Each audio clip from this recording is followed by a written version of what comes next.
एक बहुत ही बड़ा आर्थिक भ्रष्टाचार का मामला हिंडनबर्ग की रिपोर्ट में इस साल जनवरी माह में सामने आया था और बहुत बड़ा घोटाला, दुनिया का एक बहुत बड़ा फाइनेंशियल फ्रॉड, एक आर्थिक भ्रष्टाचार जो अडानी की कंपनीज ने किया था, विदेश में बनी सेल कंपनीज के माध्यम से विदेश में बनी फर्जी कंपनियों के साथ मिली भगत करके जो एक बड़ा भ्रष्टाचार और घोटाला अडानी ने किया था, उसका खुलासा हिंडनबर्ग की रिपोर्ट में जनवरी माह में हुआ था। और आपको याद होगा, उसके बाद पार्लियामेंट में हम लोगों ने आवाज उठाई कि अडानी की जांच कराई जाए, उसकी कंपनियों की जांच कराई जाए। जिस तरीके से बाहर से लाखों करोड़ रुपए अडानी की कंपनी में लगाया गया है और मैनिपुलेट करके फर्जी तरीके से भारत में अडानी की कंपनियों के शेयर के दाम बढ़ाए गए, यानी कि शेयर का वास्तविक मूल्य उतना नहीं था, बावजूद इसके बाहर से पैसा लगा लगाकर उसके शेयर के दाम फर्जी तरीके से हिंदुस्तान में बढ़ाए गए। और वो जो दाम बढ़ाए गए, बढ़े हुए दामों पे जो शेयर यहां के लोगों ने खरीदा, यहां के इन्वेस्टर्स ने खरीदा, यहां के निवेशकों ने खरीदा, जब वो घोटाला खुला, वो शेयर धड़ाम हुआ, नीचे गिरा, तो उन सारे निवेशकों का पैसा डूब गया। यह पूरा मामला था, यह पूरा भ्रष्टाचार था। उसके बाद आपको मालूम है, सुप्रीम कोर्ट ने एक्सपर्ट की एक कमेटी का गठन किया। एक्सपर्ट्स की कमेटी को रिपोर्ट देने के लिए कहा। सेबी इस जांच में इन्वॉल्व हुई और उसके माध्यम से पूरा भ्रष्टाचार सामने लाने के लिए सुप्रीम कोर्ट ने कहा, माननीय सर्वोच्च न्यायालय ने कहा। लेकिन बड़े आश्चर्यजनक तरीके से जिस सेबी को आर्थिक भ्रष्टाचार की जांच करनी थी, मैं आपको पूरी जिम्मेदारी से कह रहा हूं, वो सेबी ये जानते हुए भी कि इसमें भ्रष्टाचार हुआ है, और ये बात मैं इसलिए कह रहा हूं जिसका प्रमाण अभी आगे दूंगा आपको, मैं इन्वर्टेड कामा में फिर से रिपीट कर रहा हूं, सेबी ये जानते हुए भी कि अडानी ने भ्रष्टाचार किया है, सुप्रीम कोर्ट के आंख में धूल झोंकने का काम कर रही है। सुप्रीम कोर्ट में सेबी ने जाके कहा कि जो एक्सपर्ट कमेटी है वो दीवार पे ठोकर मार रही है, और अगर हम इसकी जांच करते हैं तो ये जर्नी विदाउट डेस्टिनेशन होगी, कि ऐसी यात्रा जिसका कोई लक्ष्य की कोई दूरी तय नहीं है, जर्नी विदाउट डेस्टिनेशन। यह बात सेबी कहती है सुप्रीम कोर्ट में। सुप्रीम कोर्ट की आंख में धूल किसने और किसके कहने पर सेबी ने झोंका, क्यों गुमराह किया सर्वोच्च न्यायालय को, यह बहुत बड़ा मामला है। माननीय सर्वोच्च न्यायालय को इस बात को संज्ञान में लेना चाहिए। और इस बात का खुलासा किसने किया? कुछ खोजी पत्रकारिता से जुड़े हुए लोगों ने, जिनका नाम है organized crime and corruption reporting project, OCCRP। यह रिपोर्टर्स का एक ग्रुप है, खोजी पत्रकारों का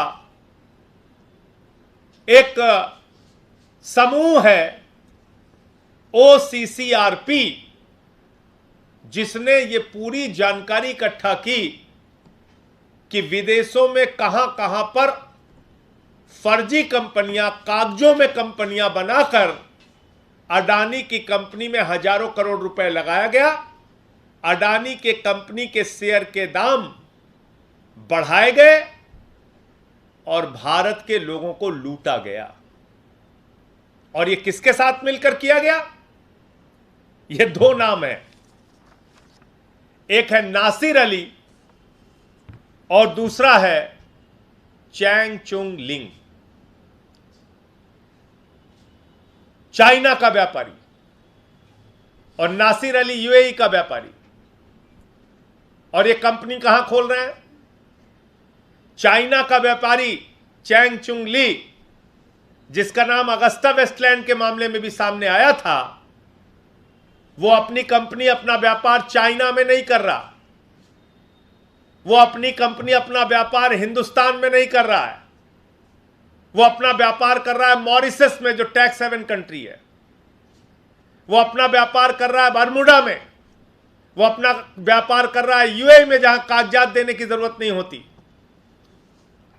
ऐसी जगहों पर कागजों में कंपनियां खोल के, मॉरिशस में एक पते पे 6 कंपनी खोल के हजारों करोड़ रुपए अडानी की कंपनी में हिंदुस्तान में लगाया गया। एक पते पर 6 कंपनियां, और वो कंपनियां क्या काम करती हैं, क्या व्यापार करती हैं, कितने कर्मचारी हैं, कोई अता पता नहीं। क्यों? क्योंकि टैक्स हेवन कंट्रीज के नियम ऐसे हैं। वहां आपको कोई कागजात देने की जरूरत नहीं है, एक बार में कुछ फीस लगती है। आपने अपनी कंपनी खोली, उस कंपनी की कितनी आमदनी हो रही है, वो पैसा कहां लगाया जा रहा है, वो पैसा काला धन है कि क्या है, कोई जानकारी आपको देने की आवश्यकता नहीं है। ना मॉरिशस में, ना बरमूडा में, और ना ही यूएई में सारी जानकारी आपको देने की जरूरत है। अब सवाल उठता है कि चैंग चुंग ली और नासिर अली, इनकी कंपनियां क्या हैं और किसके साथ मिलकर खेल कर रहे थे? तो ये ओसीसीआरपी ने खुलासा किया है। ये पत्रकारों ने, जो इन खोजी पत्रकार हैं, वरिष्ठ पत्रकार हैं, उन्होंने खुलासा किया है कि ये गौतम अडानी के भाई विनोद अडानी के साथ मिलके, गौतम अडानी के भाई विनोद अडानी के साथ मिलके सेबी के नियमों के विरुद्ध फर्जी कंपनियां बना के पैसा भारत में लगा रहे थे। सीधा सीधा मनी लॉन्ड्रिंग का मामला है। भारत से पैसा विदेशों में जाता था, विदेशों से पैसा अडानी की कंपनी में आता था, अडानी की कंपनी के शेयर के दाम बढ़ाए जाते थे, और करीब करीब इसमें जितने भी दाम बढ़ते थे, जो भारत के इन्वेस्टर हैं, भारत के लोग हैं, वो बढ़े हुए दामों पे अडानी का शेयर खरीदते थे। और जब ये भ्रष्टाचार का खुलासा हिंडनबर्ग की रिपोर्ट में हुआ, तो करीब करीब 5 लाख करोड़ रुपए का अडानी ग्रुप्स को, अडानी की कंपनियों को नुकसान हुआ। 5 लाख करोड़ रुपए का। अब इनमें से 2 फिगर जो खुद सेबी कह रही है, वो मैं आपके सामने बोलना चाहता हूं। सेबी ने बताया कि 22,000 करोड़ रुपए तो जो छोटे निवेशक थे उनका नुकसान हुआ है। किसी ने बेटी की शादी के लिए पैसा रखा था, किसी ने मकान बनवाने के लिए पैसा रखा था, किसी ने बीमारी में, मुसीबत में पैसा काम आएगा वो पैसा रखा हुआ था, और उसने सोचा कि चलो अडानी के कंपनी में पैसा लगाते हैं, इसके शेयर का दाम बढ़ेगा तो हमारी भी कुछ आमदनी बढ़ जाएगी। पीएफ का पैसा जो लगा, जो बाकी कंपनियों का पैसा लगा, वो छोड़ देते हैं। मैं सिर्फ मोटे मोटे तौर पे बता रहा हूं। तो पैसा लोगों ने लगा दिया अपना। तो ऐसे लोगों का करीब करीब 22,000 करोड़ रुपए डूब गया। एलआईसी ने भी अडानी के शेयर खरीदे थे, ये सोचकर कि अडानी की कंपनी के शेयर के दाम बढ़ रहे हैं, अडानी की कंपनियों को फायदा हो रहा है। 36,000 करोड़ रुपए एलआईसी ने लगाए थे, और 16,000 करोड़ रुपए का नुकसान एलआईसी को हुआ।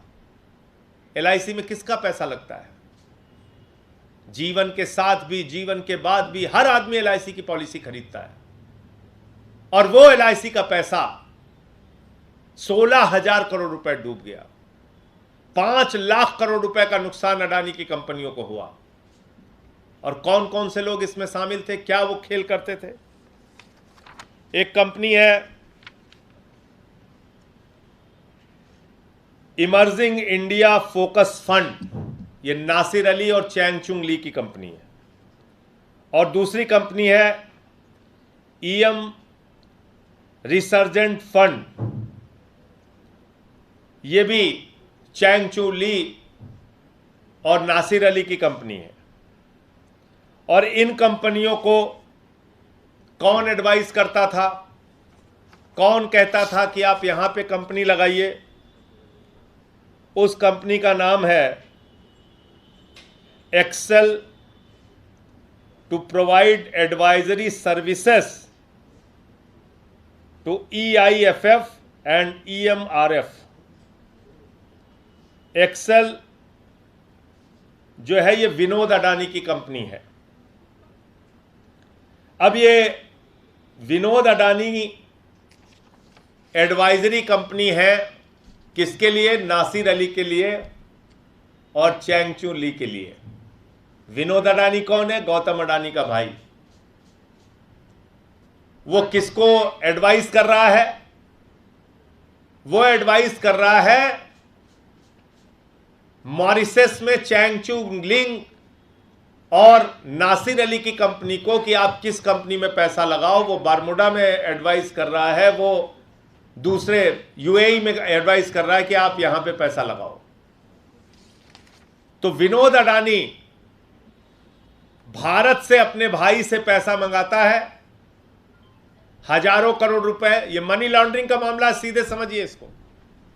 भारत से अपने भाई गौतम अडानी से पैसा मंगाता है और वो पैसा इन कंपनियों को देता है जो मॉरिशस और बर्मुडा में फर्जी कंपनियां बनी हैं, और इनसे कहता है, इनको एडवाइस करता है, इनकी एडवाइजरी कंपनी है वो, कि साहब ये पैसा आप हमारे भाई गौतम अडानी की कंपनी में हिंदुस्तान में लगा दो। ये सीधा मोटा मोटा खेल समझिए भ्रष्टाचार का। भारत से हजारों करोड़ रुपए विनोद अडानी के पास गया, विनोद अडानी ने वो पैसा इन कंपनियों को दिया। फर्जी कंपनियां, कागजों पे बनी कंपनियां, मॉरिशस में बनी कंपनियां, बर्मुडा में बनी कंपनियां, टैक्स हेवन कंट्रीज में बनी कंपनियां, उनको पैसा देता है और उनसे कहता है भारत में हमारे भाई गौतम अडानी की कंपनियों के शेयर खरीदो। जो कंपनियां यहां घाटे में चल रही हैं उसके शेयर के दाम खरीद कर उसके दाम बढ़ाओ, और जब उसके दाम बढ़ेंगे तो उस झांसे में हिंदुस्तान का आम आदमी फंसेगा, वो उस शेयर को खरीदेगा, और जब वास्तविक मूल्य का पता चलेगा तो सारे शेयर धड़ाम हो जाएंगे, लोगों के पैसे डूब जाएंगे। इतना बड़ा भ्रष्टाचार हुआ, जिस भ्रष्टाचार की जांच OCCRP पत्रकारों का एक समूह कर सकता है, तो आखिर एक्सपर्ट्स कमेटी की रिपोर्ट में यह सच्चाई क्यों नहीं आ रही है? आखिर सेबी इन बातों की जांच क्यों नहीं कर सकता? क्योंकि मामला नरेंद्र मोदी जी के करीबी दोस्त गौतम अडानी से जुड़ा हुआ मामला है। मैं माननीय सर्वोच्च न्यायालय से कहना चाहता हूं कि इस बात का, इस रिपोर्ट का आप संज्ञान कृपया करके ले, क्योंकि आपकी आंख में धूल झोंकने का काम सेबी कर रहा है, एक्सपर्ट्स की कमेटी कर रही है, और आपको सही जानकारी नहीं दी जा रही है। जो जानकारी इन पत्रकारों के समूह ने सामने की है उसका संज्ञान लेके अडानी के खिलाफ सख्त से सख्त कार्रवाई करनी चाहिए। ये ईडी से भी जुड़ा हुआ मामला है। ये तमाम जो फाइनेंशियल करप्शन की जांच करती हैं उन सारी एजेंसियों की जांच की जिम्मेदारी थी, जिन्होंने नहीं किया। सेबी को इसकी जांच करनी थी, और सेबी ने खुद, अब वो अंतिम बात कह के मैं अपनी बात खत्म करूंगा, सेबी ने 2014 के पहले एक रिपोर्ट दाखिल की थी। किसके बारे में? अडानी की कंपनियों के बारे में। और वो क्या रिपोर्ट थी कि मॉरिशस से अडानी के पावर प्रोजेक्ट में कुछ इक्विपमेंट्स आए, कुछ उपकरण आए। और मजेदार बात क्या है, वो उपकरण कहां से खरीदे गए? चीन से खरीदे गए। चीन से जो उपकरण खरीदा गया वो सीधे हिंदुस्तान आएगा या मॉरिशस से घूम के आएगा? मैं फिर रिपीट कर रहा हूं, अडानी की महाराष्ट्र में बिजली की कंपनियां हैं, जिन कंपनियों के लिए 2014 के पहले चीन से कुछ उपकरण खरीदे गए, लेकिन उन उपकरणों का दाम महंगा दिखाना था, इसलिए चीन से वो उपकरण मॉरिशस जाते हैं और मॉरिशस से हिंदुस्तान आते हैं। ये सब ऑन पेपर हो रहा है इन्हीं फर्जी कंपनियों के जरिए, इन्हीं फर्जी कंपनियों के जरिए। और ये मैं नहीं कह रहा हूं, ये डीआरआई की रिपोर्ट है, डीआरआई की report, directorate of revenue intelligence की रिपोर्ट है 2014 के पहले, और ये सारी रिपोर्ट और जानकारी सेबी को दिया था डीआरआई ने। तो सेबी को तो पता है, फिर सेबी सुप्रीम कोर्ट पे झूठ क्यों बोल रहा है? सेबी को तो मालूम है कि चीन से जो उपकरण आए थे फर्जी, उनकी बिलिंग मॉरिशस में तैयार की गई, उपकरणों के दाम बढ़ाए गए, और जब उपकरणों के दाम बढ़ाए गए तो निश्चित रूप से बिजली महंगी होगी। तो अल्टीमेटली जो लूट होती है, भ्रष्टाचार होता है, वो जनता के साथ होता है। तो मोटे मोटे तौर पे 3-4 बातें हैं।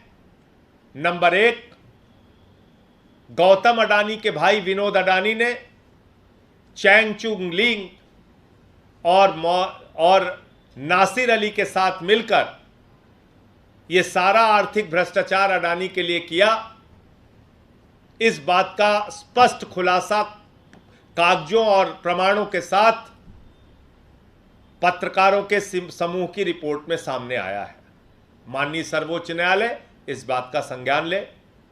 यह पैसा गौतम अडानी की कंपनी के माध्यम से विनोद अडानी के पास हजारों करोड़ रुपए, जो गौतम अडानी का भाई है उसके पास जाता है, वो इन फर्जी कंपनियों के माध्यम से, जो चैंगचुंग लिंग और नासिर अली की है, इन कंपनियों के माध्यम से भारत में अडानी की कंपनियों के शेयर के दाम मनगढ़ंत तरीके से बढ़ाता है और भारत की जनता को लूटता है। और इन सारे विषयों की जानकारी सेबी को 2014 के पहले से है, लेकिन पिछले 9 वर्षों में कोई कार्रवाई नहीं की गई।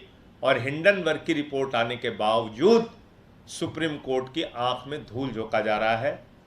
मैं इस पर ईडी को भी पत्र लिखूंगा, सेबी को भी पत्र लिखूंगा, और दोनों भ्रष्टाचार, जो गुजरात में भ्रष्टाचार हुआ है अडानी की कंपनियों ने किया है, और जो ये हिंडनबर्ग की रिपोर्ट में जो भ्रष्टाचार सामने आया है, फर्जी कंपनियां बना के उनकी कंपनियों में जो पैसा लगाया गया है, जो भारत के लोगों को लूटा गया है, वो सारा मामला ईडी को लिख कर दूंगा। और इस पर आगे की कार्रवाई क्या हो सकती है, उस पर हम लोग काम करेंगे। लेकिन ये एक बहुत बड़े भ्रष्टाचार का मामला है, और इसमें कुछ और बातें हमारी जो स्पोक्स पर्सन है रीना जी, वो आपको शेयर करेंगे।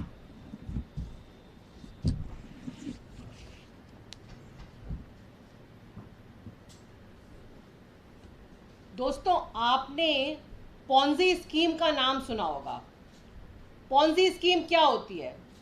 आपके पास कोई एजेंट आएगा, वो बोलेगा कि 10,000 रुपये जमा करो, 2 साल में 1 लाख हो जाएंगे। आपको लगेगा कि ये तो कुछ अजीब लग रहा है, ऐसा नहीं होता है। 10,000 रुपये 2 साल में 1 लाख कैसे हो जाएंगे? ऐसी भारत के इतिहास में अनेकों पॉन्जी स्कीम आई हैं, और जो भारत की हमारी एजेंसीज हैं, जैसे सेबी है, ईडी है, सीबीआई है, इन सब की जिम्मेदारी होती है कि ऐसी पॉन्जी स्कीम से लोगों को, आपको और हमें बचाएं। आज जो ओसीसीआरपी की रिपोर्ट आई है, उससे ये क्लियर हो गया है कि दुनिया की सबसे बड़ी पॉन्जी स्कीम अडानी जी और उनकी फैमिली मोदी जी की मदद से हमारे देश में चला रही है। और कैसे चला रही है? सेबी का नियम यह है कि अगर कोई भी कंपनी स्टॉक मार्केट में लिस्टेड है, तो उस कंपनी के शेयर्स जो हैं, वो एक मिनिमम नंबर ऑफ शेयर्स, उसको बोलते हैं फ्री फ्लोट, कम से कम 25% शेयर जो होते हैं उसके, वो एक्सचेंज में होने चाहिए। क्योंकि अगर शेयर्स उससे कम हो जाएंगे तो एक तरीके से आर्टिफिशियल उसकी डिमांड क्रिएट हो जाएगी। अगर कोई भी चीज़ बाजार में कम हो जाती है तो उसका रेट बढ़ जाता है। अब सबको लगेगा कि अडानी के शेयर बाजार में कम है, तो आप और हम सोचेंगे कि यार बड़ी बढ़िया कंपनी है, इसीलिए सब इसके शेयर खरीद रहे हैं और बाजार में शेयर की मात्रा कम हो गई है, हमें भी फटाफट इसके शेयर खरीद लेने चाहिए। लेकिन असलियत में आप और मैं जो साधारण निवेशक होते हैं, हम कभी कंपनी की बैलेंस शीट में क्या है, क्या एसेट है, उसकी एक्चुअल वैल्यू क्या होनी चाहिए, वो सब हमें क्लियर नहीं होता है। ये जिम्मेदारी होती है सेबी की कि सेबी ये निश्चित करे कि मार्केट में जो फ्री फ्लोट है, जो देश का कानून है, उतने शेयर्स होने चाहिए। अभी माननीय सांसद जी ने आपको समझाया कि किस तरह से विदेशों से कुछ फंड्स जो थे अडानी कंपनी के ही शेयर्स खरीदे जा रहे थे और वो फंड्स जो थे वो अडानी फैमिली के इंस्ट्रक्शंस पे ही उन शेयर्स को खरीद रहे थे। सेबी के पास ये सारी जानकारियां 2024 से थी, 14 से 2014 से पहले सेबी को 850 कंप्लेंट मिली थी कि अडानी ग्रुप ऑफ कंपनीज में स्टॉक प्राइस का मैनिपुलेशन हो रहा है, लेकिन सेबी ने इस पे कोई एक्शन नहीं लिया और आधी से ज़्यादा वो कंप्लेंट्स क्लोज कर दी और सुप्रीम कोर्ट में भी बोला कि we are hitting a wall, this is a journey without destination. अब जर्नी विदाउट डेस्टिनेशन तो होगी क्योंकि उसकी डेस्टिनेशन तक आप जाएंगे तो वहाँ पे आपको अडानी जी दिखाई देंगे, तो उन्होंने वो जर्नी लेने का ही हिम्मत नहीं करी, पहले ही उस जर्नी को ख़त्म कर दिया। इससे क्या हुआ, जो छोटे छोटे निवेशक छोटे छोटे शहरों में जिन्होंने अपने पेंशन का पैसा म्यूचुअल फंड में लगाया, प्रोविडेंट फंड का पैसा लगाया, उन सब का पैसा डूबा। 6 महीने पहले ये कांड हुआ और जब सुप्रीम कोर्ट ने कमेटी बनाई, वो कमेटी ने भी यही एंड में निष्कर्ष निकाला कि हमें कुछ मिल ही नहीं रहा है और ये पत्रकारों के समूह ने वो सब आपके सामने जाहिर कर दिया। एक और इसमें इंटरेस्टिंग बात जो है वो ये है कि जो अडानी जी हैं उनके समधी भी सेबी की एक कमेटी में हैं, तो क्या ये कारण हो सकता है कि जब मेरा समधी सेबी की कमेटी में है तो सेबी से हम कैसे एक्सपेक्ट कर सकते हैं कि वो निष्पक्ष जांच करे? तो ये सीधे सीधे इसमें एसएफआईओ, ईडी, सीबीआई सबका केस बनता है, लेकिन ये सारी की सारी एजेंसीज हमारे मंत्री मनीष सिसोदिया जी, जिनके खिलाफ एक पैसा नहीं मिला, कोई मनी ट्रेल नहीं मिली, यहाँ पे पत्रकारों ने क्लियरली एस्टैब्लिश किया है कि देश का पैसा राउंड ट्रिपिंग करके वापस देश में आ रहा है, स्टॉक मार्केट में लग रहा है, किसी के खिलाफ कोई एक्शन नहीं हो रहा है। ये सारे एक्शन वहां हो रहे हैं जहां पे कि कोई सबूत नहीं है, कोई मनी ट्रेल नहीं है, कोई क्विड प्रो को नहीं है, कुछ भी नहीं है। वहीं दूसरी तरफ इस इन्वेस्टिगेशन से क्लियर हो गया है कि किस तरह पूरा Adani enterprise, Adani conglomerate, Adani family इसमें इन्वॉल्व है, उनके खिलाफ कोई इन्वेस्टिगेशन नहीं हो रहा है। आज आप सबके माध्यम से हम फिर से कह रहे हैं कि इस पे जेपीसी बननी चाहिए, जेपीसी को इसकी तह तक जाना चाहिए, क्योंकि क्लियर हो गया है कि चाहे सेबी हो, चाहे ईडीआई हो, कोई और एजेंसी इसमें कोई जांच नहीं कर पा रही है। और उसका अंत में क्या होता है, छोटे निवेशक ही इसके शिकार बनते हैं, क्योंकि छोटे निवेशक को पूरी जानकारी नहीं होती है कि कैसे आर्टिफिशियली शेयर का प्राइस आज 2 रुपये है, कल 100 रुपये हो रहा है, फिर 50 रुपये हो रहा है, किसी को कोई जानकारी नहीं होती है। सबको लगता है बढ़िया कंपनी है, इसमें पैसे लगाना चाहिए, और कैसे कितने करोड़ों लोगों का पैसा इसमें डूब चुका है। तो आज आप सबके माध्यम से हम फिर ये कह रहे हैं, फिर से मांग कर रहे हैं कि जेपीसी बननी चाहिए और हम लोग ईडी, सीबीआई सबको चिट्ठी लिखेंगे, सारा जो सबूत है उनके पास भेजेंगे। तो मेरे ख्याल से इसमें बहुत ज़्यादा दिमाग लगाने की ज़रूरत नहीं है, चीज़ें बिल्कुल साफ तौर पे लोगों को समझ में आ रही हैं। और पत्रकारों के एक समूह ने जब ये सब कुछ पकड़ लिया तो सेबी और एक्सपर्ट कमेटी की रिपोर्ट क्यों गुमराह कर रही है सुप्रीम कोर्ट को, ये भी समझा जा सकता है, क्योंकि मामला मोदी जी के करीबी दोस्त का है, अडानी का है।